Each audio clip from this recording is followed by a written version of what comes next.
what did I just step into? Oh my god, look at this.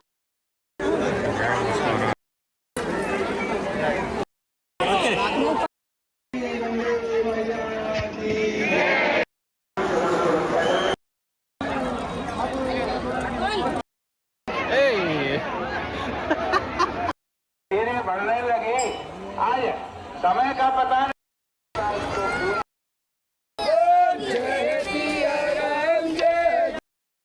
This is crazy.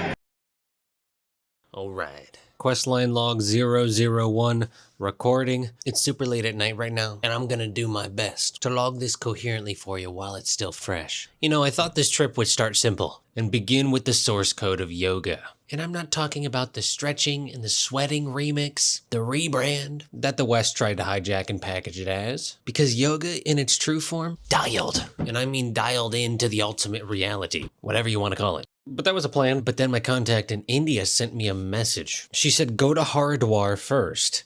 Honor the gods. She told me to go to a Ganga Aarti, a fire and light ritual on the river Ganga.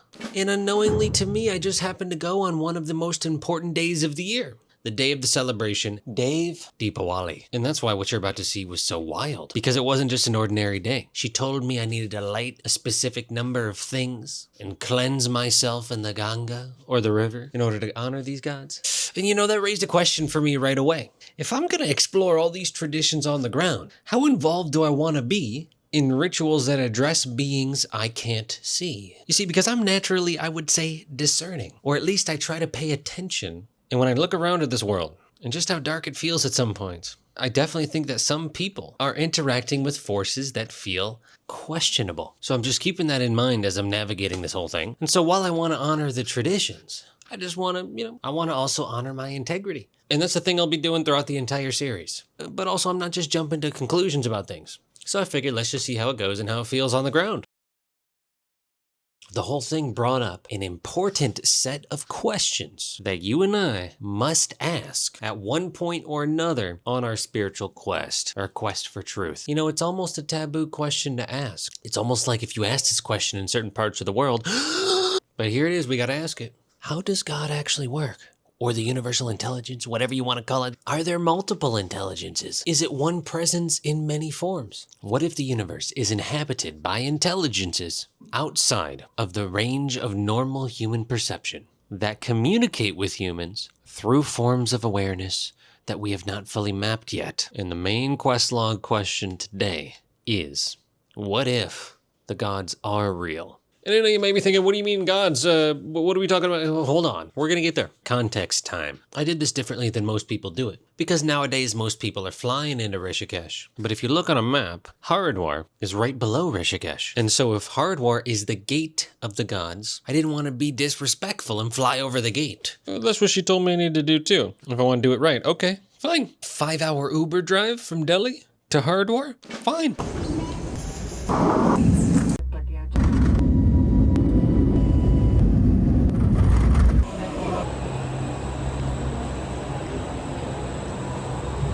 Gotta get that India power. Yeah.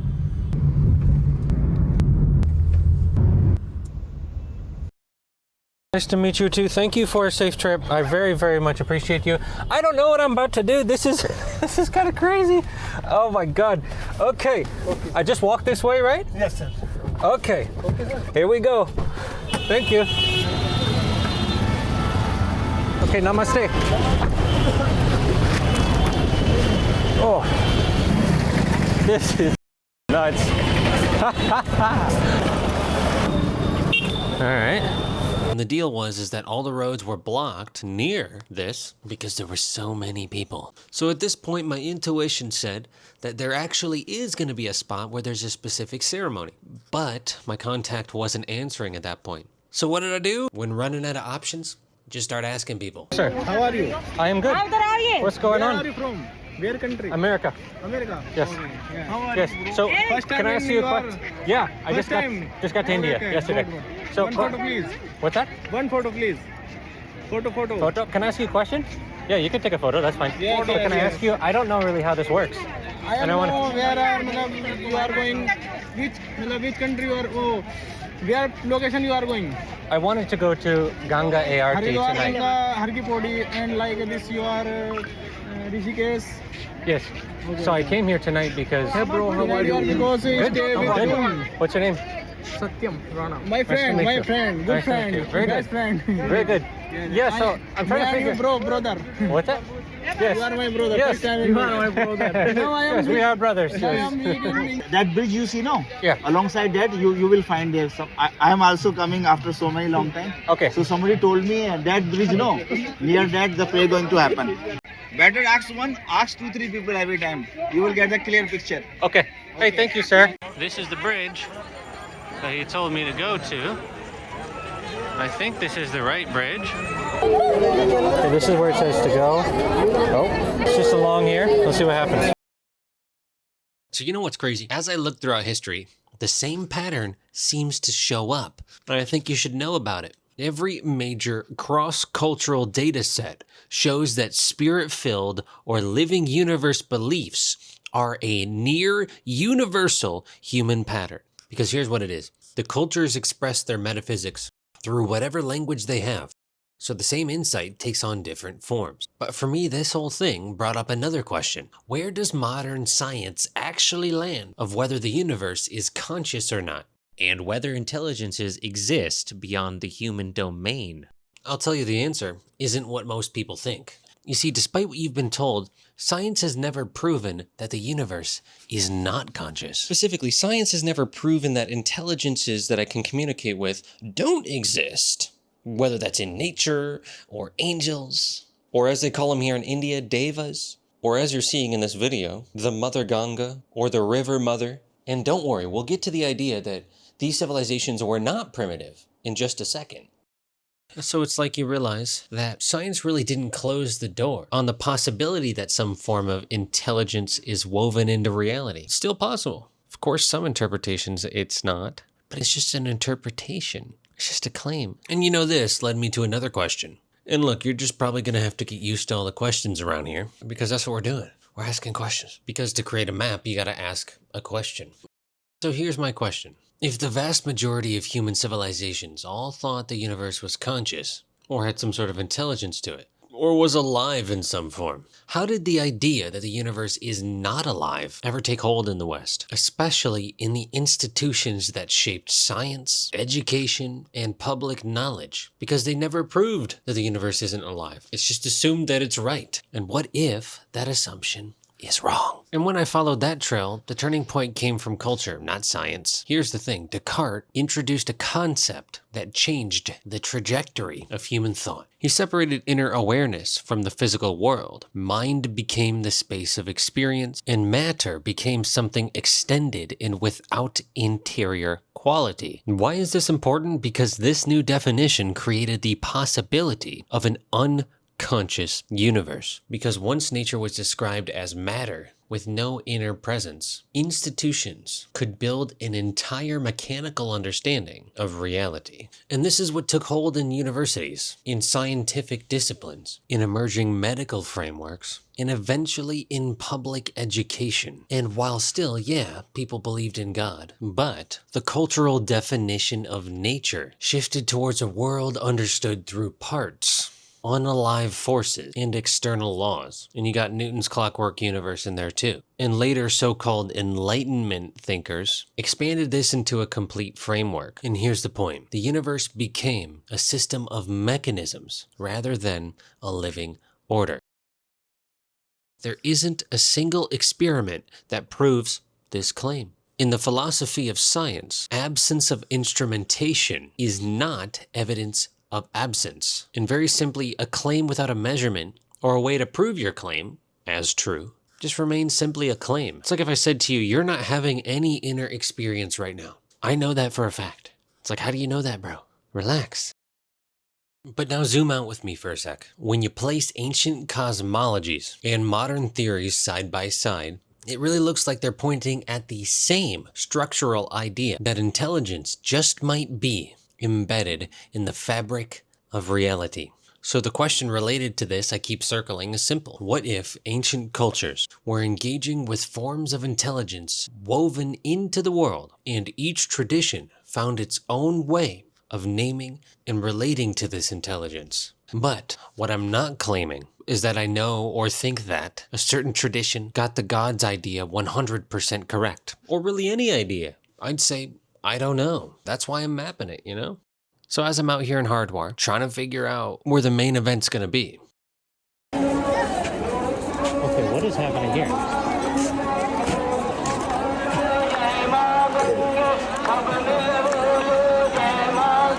Okay, we got something.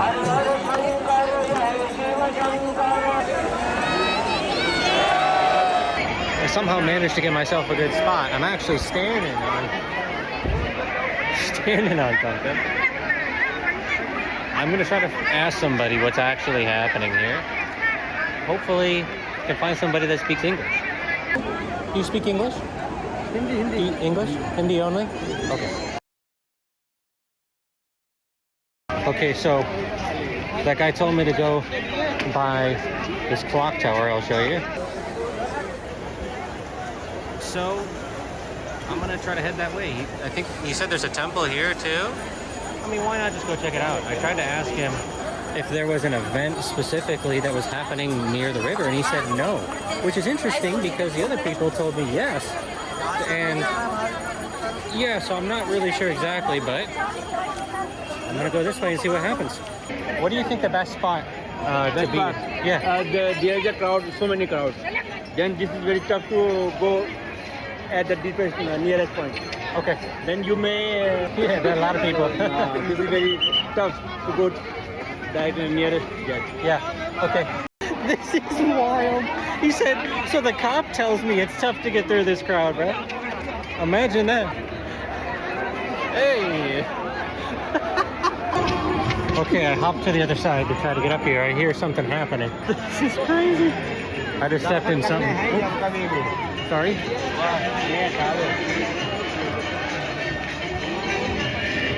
Holy.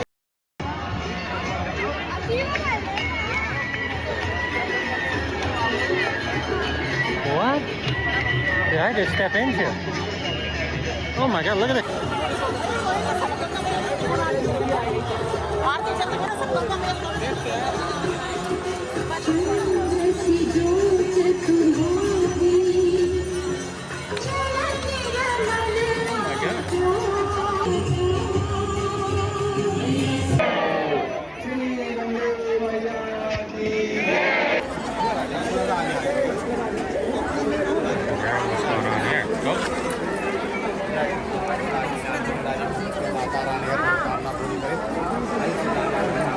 They're taking the fire and they're cleansing themselves, it looks like. On that bridge. Can I go on that bridge? Yeah, this will be the perfect place for the soup. Okay. From there. I think that ending part, so what I'm understanding in real time is that ending part that I just witnessed was literally the end of it. I think I missed it. Ah, here's what it is. Okay, here we go. But here's the thing, because I started so far away and didn't know where it was, this is a beautiful sight. I think I missed the main thing that they were doing. There was a lot of things that were happening. But here's the thing, people were still doing the Ganga ART all around, so I could still do the thing I came here to do.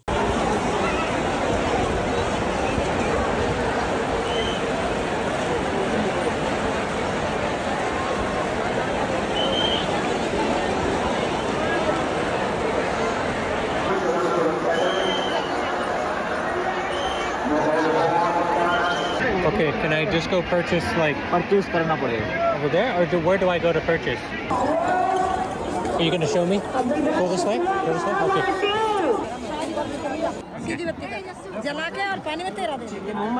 Okay, so much going on here. So just to reiterate, the night you're seeing, this is Dave Deepawali. The name comes from the idea of a divine Diwali. A Diwali itself means a row of lamps. So Dave Deepawali is the night when the gods are said to have lit the lamps. And oh boy, this opens up a whole nother layer of the map. In the story, after Shiva destroys the 3 cities and restores balance, the Devas come down to the Ganga and honor him by lighting lamps on the river. And here in Haridwar, people here are reenacting that moment. They place their own lamps on the water, repeating the gesture that the gods themselves are said to have made. And then I realized after leaving, but checking my phone, wait! Okay, I just talked to my friend and she said getting the water on your head is super important. And in the chaos, I just forgot. I didn't read it again because I was just trying to get the lamp because I really wanted to do that. And so now she says it's really important. So I'm actually gonna take my time and I'm gonna go back and make sure if I came all the way here that I complete this quest fully. I needed to light specifically 11 ghee lamps, or to get in the river if I could. And when I got there, I just was not feeling getting fully in. But she said I needed to at least put the Ganga water 3 times over my head. And she said I needed to find a priest for this. So I returned. The priest actually found me. I walk up and brother asked me if I need help. I want to light the lamps. How do I do that? Okay. This guy came up to me and he was actually quite nice. So do it? Okay. He's telling me to wait. Please. You speak English? Yeah, you please see Harki Badi Pandit, please.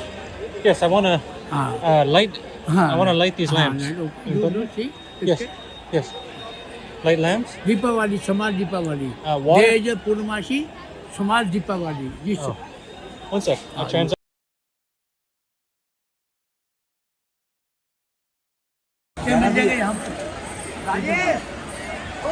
Yeah, she said 11, so I want to make sure I do 11.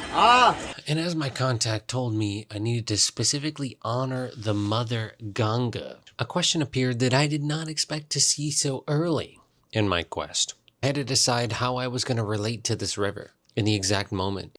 Right now, am I going to interact with it in a way she described? As something with presence, awareness, intelligence? Or at this moment will I subscribe to the Western model that I learned growing up, where water's just non-sentient matter is dumb? And you know what? And I gotta tell you, I'm absolutely fruitily cooked right now. I can tell I'm talking super quiet because I'm super tired. And a great idea came to me. I'm about to ponder this what if. Why not be with the water while I do it?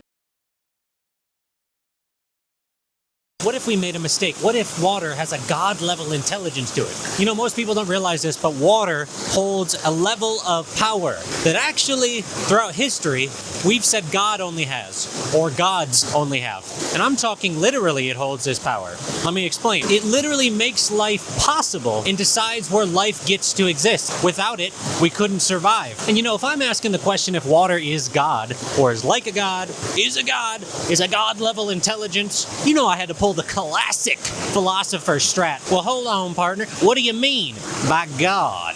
Yeah. And I know this question can get annoying, but it really does need to be defined, because that's part of the problem we have nowadays. Because the word God carries so many different meanings across cultures, it behaves less like a definition and more like an overloaded folder that people keep dropping files into. Some people mean a creator. Some people mean an intelligence that guides. Some people mean a being that they can speak to. Some people mean the ground of all being, that everything is God. Existence comes from it. So what is it?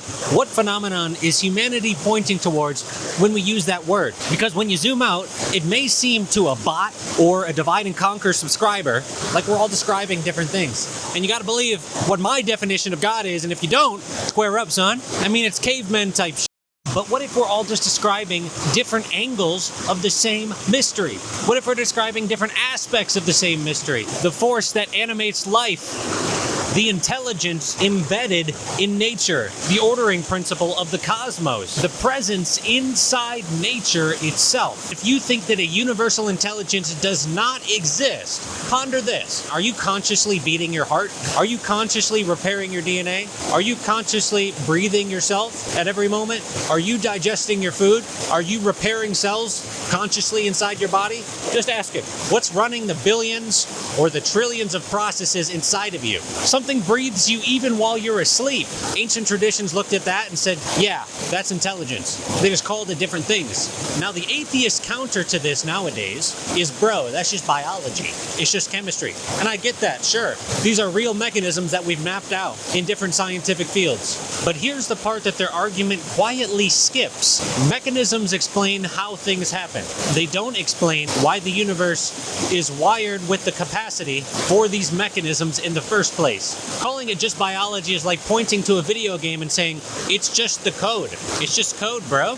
You're describing the rules, not the intelligence that makes the rule-based world possible. Where do the rules come from? Where does the code come from? So I'm not arguing with science here. Science describes the system. The deeper question here is, what is the source of the intelligence behind these systems? That's where the word God starts to move beyond mythology and into something that's a lot harder to dismiss. So asking the question, what if the gods are real, becomes a way bigger question than just mythological characters. So now back to the question of what if water is God, or a god, or an intelligence, or like a god? Let's run through some objective evidence. Well, think about it. This is a literal fact. We're made of it, and none of us can live without it. Water gives life, sustains life, and ends life. Every deity associated with creation has this power, and water literally has it. Water is everywhere, surrounds all, and within all. Compare this to what you've been told God is. Water has no fixed shape. It transforms into whatever environment it needs to. It becomes whatever it touches. This is one of the classic attributes of divine presence. Formless, yet expressing through every form. And Taoism uses water as the form of the highest spiritual principle because of this. Another is that water animates consciousness. Your body is an electrochemical organ, and the electricity that you use to think and feel is conducted by water.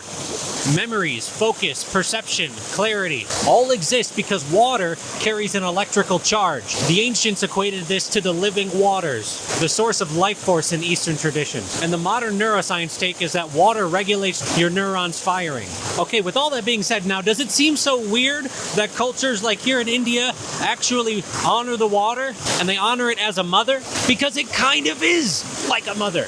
Now, when my Indian contact told me to honor the mother or the Ganga, does it seem so weird to at least honor the thing that allows me to have this experience in a literal sense? Because without water, none of us would be here. Now, if anything on earth deserves to be called God or a god, it might be water.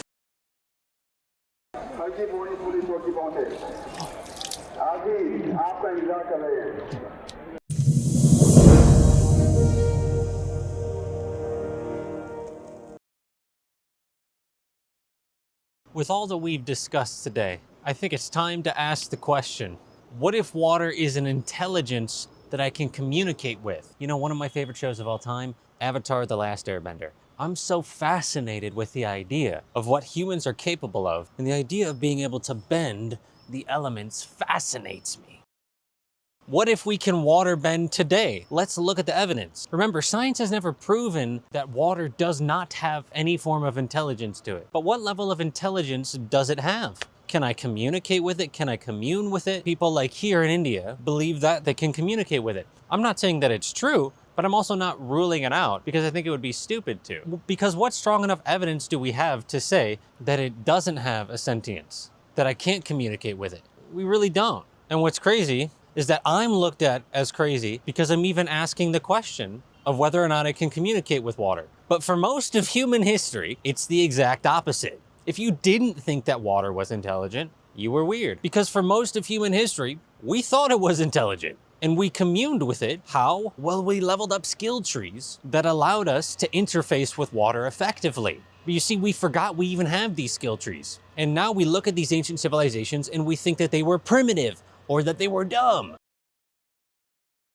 Listen, what I'm about to tell you is something every human should understand about ancient civilizations. I want you to imagine with me, what if what they told you was wrong and ancient civilizations were advanced? Here's the question. Well, if that was true, how would we know? You see, the standard that most people have is inaccurate. I'm gonna put a number on the screen for you. This is how fast most, if not all, electronics would be done. So my question is, why have we shut off the door to these civilizations being advanced when if the same amount of time went by, we would be considered primitive, but we think that we're advanced? This is the core issue. So what if what we're finding from these ancient civilizations isn't the peak of their technological advancement, but rather the last surviving tip of the iceberg of what they were tapping into? So if we start with that frame of view, it changes everything. So realistically, we wouldn't know that they were advanced or not, for the most part, if we're just measuring it on the type of technology that we consider to be advanced. But now that's the question. Is it the only kind? And is there a reason why we've been convinced advanced technology is going to look this way? And if it doesn't, it's not advanced. Well, you see, the whole ancient people were primitive idea only exists because modern culture measures intelligence only through our skill tree. We assume that the things we value, modern technology, digital tech, industrial engineering, written science, that these are the only valid forms of intelligence. But when you look through the archaeological record, cognitive science, and anthropology, a vastly different picture shows up than what you've been told. Saying ancient people were primitive is like judging another player's build by your skill tree. Different branches, different upgrades, different quests. They were leveling up completely different abilities. Some of these abilities we still can't replicate today. So let's be clear, it's not that they were missing intelligence. It's that they trained other branches of intelligence that we let atrophy. You want some examples, eh? Here's 3 skill trees that they were leveling up cross-culturally throughout history. Many that we have no idea how they did. Skill tree 1 is Master Architect. The intelligence you would need to make these things, and because we're here in India, let's start with India. A temple carved 150 feet downward from the top of a mountain, removing hundreds of thousands of tons of stone. What makes this so impressive? One mistake would ruin the entire project because you're carving it downwards. I don't know if I can state how impressive that is, because basically there's no redos. If you're going top down and you mess it up, you're cooked. And they executed it perfectly. The amount of mastery that takes, I'm talking about Kailasa. And the skill trees they were leveling up just get wilder and wilder as you go deeper. We'll call the next one the Wayfinder tree. Do you know what the Polynesians were doing with wayfinding? You want to talk about intelligence? What have you been told about them? They were dumb, primitive. That's what they told me. Did you know that they were finding the way on the open ocean by reading the ocean wave swells? What? Yeah, and they mapped that out by how the water was bouncing off of unseen islands, using the height of the clouds, using the texture of the wind, and mapping out the seasonal cycles of the stars. And they traveled thousands and thousands of miles using this. And we can't even get back home without our GPS. And see the difference in technology. So tell me, what's more intelligent? Being able to read your natural environment and understand how it works? Or not be able to move anywhere unless you've got this? What's really more primitive? To rely on this or to rely on this? And remember, these skill trees are cross-cultural. I'm gonna give you one example, but many others were training this skill tree, just tweaking it for their own civilizational expansion pack. And thirdly, we've got the Lore Keeper skill tree, specifically the branch of the Oral Lore Keeper. Picture this, 20 different groups in different parts of India, memorizing 40,000 to 50,000 syllables without writing at all. And then comparing centuries later, their versions match almost perfectly. And remember, they weren't writing. That's Vedic memory architecture right there. Now that you've actually studied the data, I hope you see it. Just because other civilizations were leveling up different skills doesn't mean they were primitive. Who benefits from you seeing them as primitive? And why would they benefit? Think about it. You see, now that we see them as intelligent, we're gonna take what they were doing more serious. We're actually going to consider what they were doing as legit. And you know, as I said, Avatar: The Last Airbender is one of my favorites. So what are we talking about here? Did ancient civilizations think you could waterbend? Were they waterbending? Well, let's map it out. The element across cultures that was most commonly seen as aware, alive, and / or you could interact with it in some way was, you guessed it, water. And when I started to map out specifically the skill trees for water, I found 4 major trees and also a hidden 5th tree that very few people know about.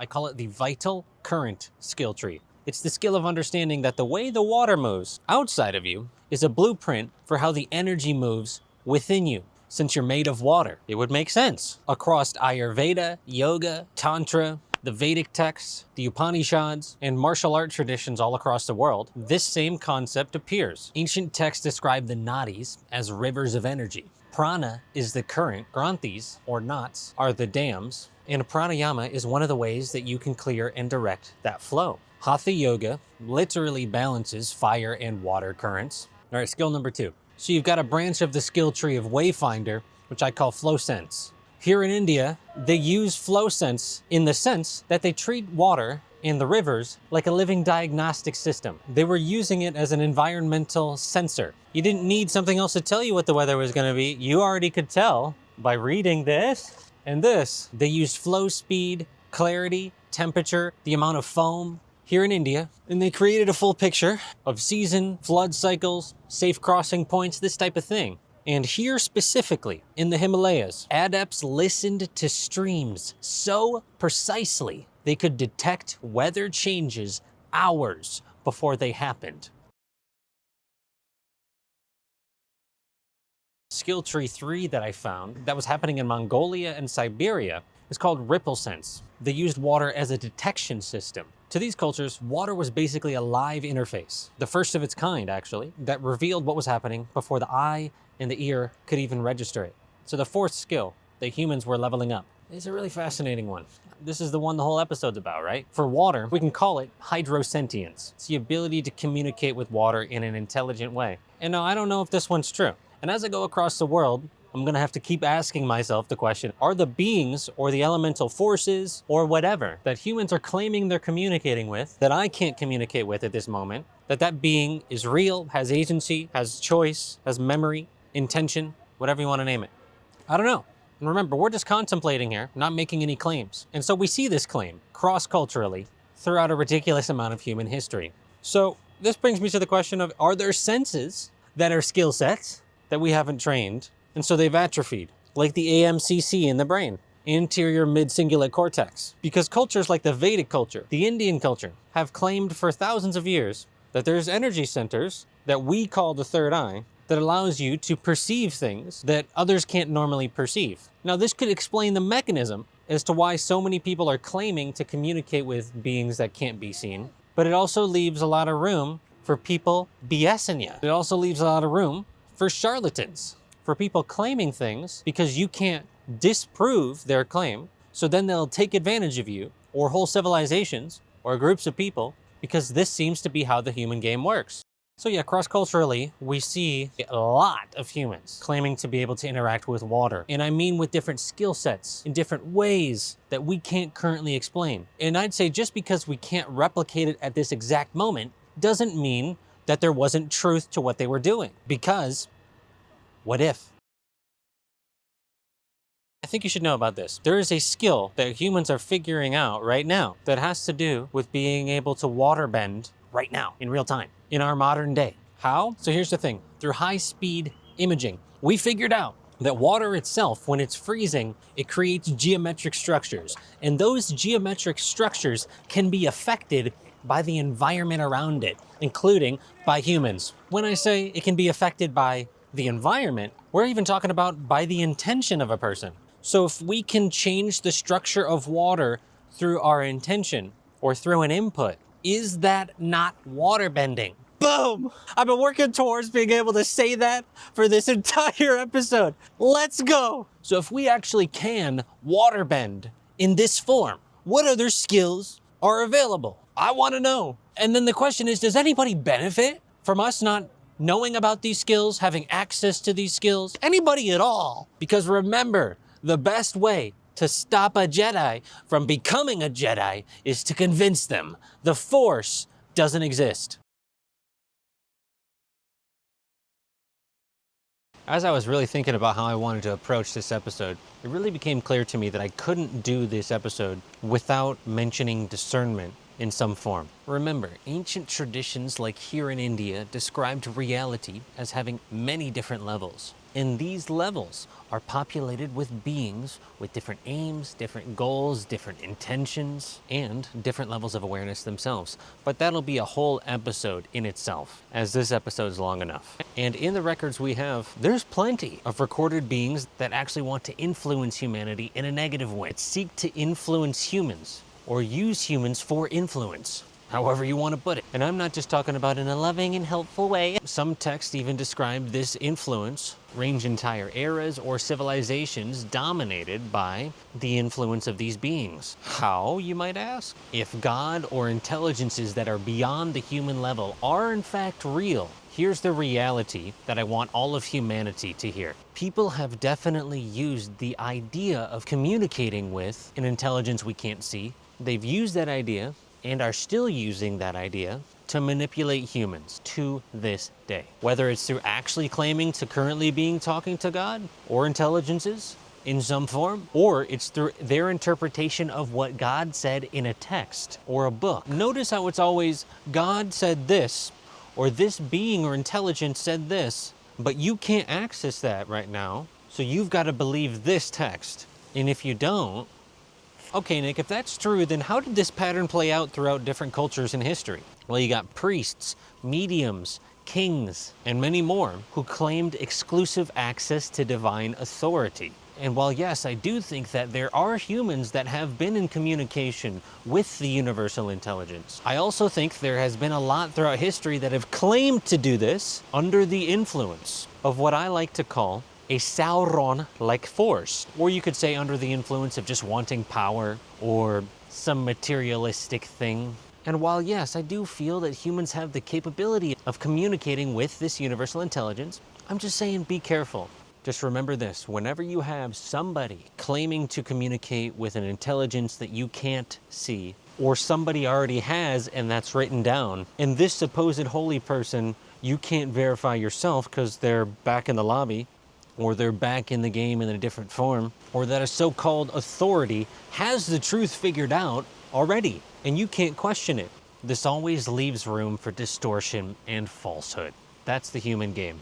And the problem is that people have not leveled up the skill of discerning truth from falsehood. And this is how whole civilizations get hijacked. If you aren't allowed to question an interpretation or a text, and say, well, maybe this is distorted, maybe this isn't true, that's the first red flag. And this is a big premise of the show. I'm definitely open to being wrong along this process, and I'm actually glad when I'm wrong, because then I can move closer to the truth. Because if something is true, it should be able to withstand debate.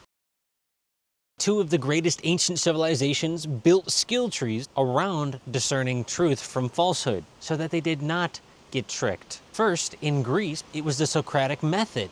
In this method, I'm telling you what, this method was absolutely dialed. It's one of my favorite things about Greek philosophy. It was a disciplined system for examining assumptions and getting to the source to see where we could be on shaky ground, so that we could see what we were assuming may not be true. Here in India, they cultivated their own iteration of discerning truth from falsehood in their own lineages. The Upanishads, for example, are centered on ideas like, who am I? What is real? They developed formal logic as a philosophical tool for accurate knowledge. And texts like the Kalama Sutta encouraged different seekers to get this, verify the truth through their own direct experience, not just believe what they were told. Oh my God. One of the most missing ways of approaching reality that we really need to bring back in the next patch. It's interesting how when you study it, it's like they both saw it as a skill that you could level up. They basically saw discernment as a skill you level up. And I think it's a skill we need to prioritize over just getting loot. Get your nice cars or your houses or things. And I think we need to do this soon, because being able to discern truth from falsehood will probably be the thing that saves our civilization. But remember, the only way we can truly tell the difference between truth and falsehood is by developing the skill within. What if we actually prioritized living in truth over getting loot in the game? Imagine what our society would look like. And here in India, they would call that living in alignment with Dharma, or Sanatana Dharma, eternal truth, the cosmic order. The Greeks called it logos. So the real test or training arc for our civilization right now, you want to know what it is? Very simply, we've got a skill issue. We keep getting deceived over and over and over throughout history. So right now, what are we being asked to do? Level up the skill of discernment. Very simply, discerning truth from falsehood. Each one of us, within ourselves. Spiritual sovereignty type. I'm telling you, if you want to boil down all of our problems in our society to one thing, it would be that there's a skill issue. We just currently are not at the place to discern the difference between truth and falsehood within us. Because when you look at our society and you ask, where are we struggling? It's going to be discerning truth versus falsehood in some area. Because if we could all discern truth, how are we being manipulated? We're not. It all boils down to this. And it just so happens that this leads in perfectly into the next log, because I'm going to the battlefield. It's basically the next step in what do we do from here? How do we get in alignment with Dharma or truth? How do we live a meaningful life? What is an illusion? To me, there's no better place that these ideas are better spoken upon in India than the one with the battlefield. But I can tell you that I'm going to keep mapping out and exploring India, all while doing my best to question my own assumptions, to be open to being wrong, all while asking one simple question. What if?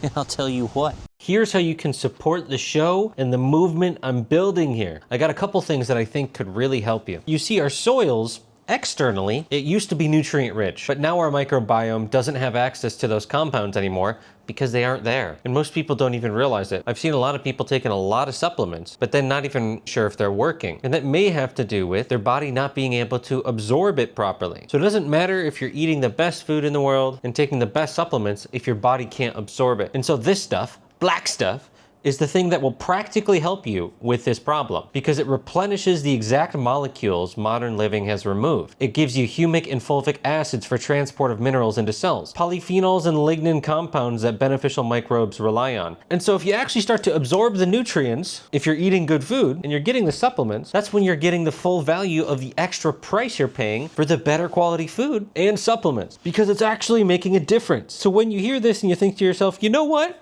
I actually might get some of that. It directly supports the continued creation of this show and it directly supports your body. So get yourself some black stuff and strengthen that inner soil. The link is in the description.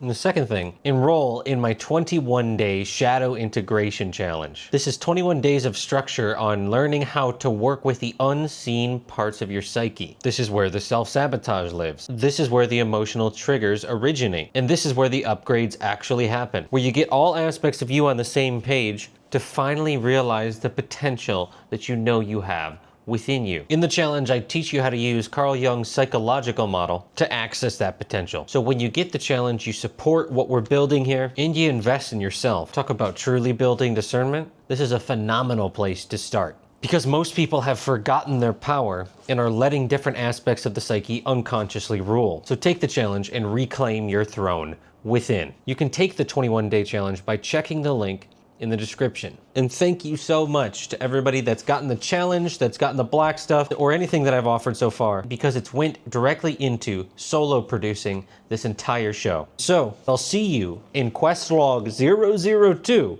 which is commencing next. You know what? I'm having a feeling. I think it's time to talk about the battle.